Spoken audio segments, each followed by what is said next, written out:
3 minutes. 3 minutes is all you can get your kiddo to sit still, and it drives you crazy. I get it. It is really frustrating, but maybe we can help.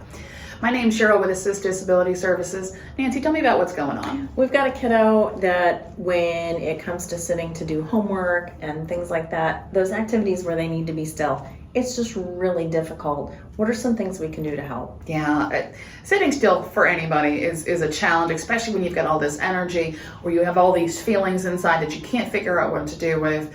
One thing that we can do to help is sensory breaks. Now, there's a little bit of a technique to this, but it can be really easy and really cheap. So the first thing we need to remember is this is not a punishment and this is not a cure after we have already started freaking out.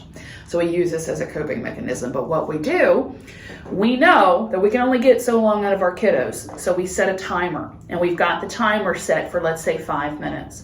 And after that 5 minutes, just shy of where you know that they're going to start being disruptive, we take a break.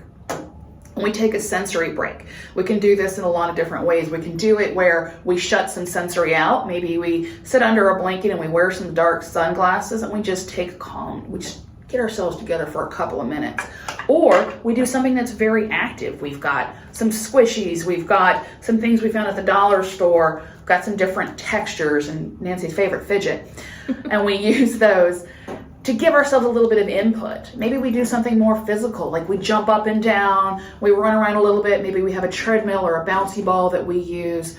But we use some way to bring that sensory input in and do something with all of these sensory feelings that our kiddos may have struggling and they may have just bottled up inside of them. There's a lot of different ways we can do this. We can do it very inexpensively. We can even go to like a convention or an event hall and grab some swag completely free.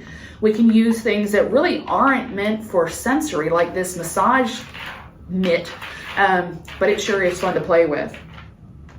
We have things for sinks and things to wash dishes that we can use for sensory input.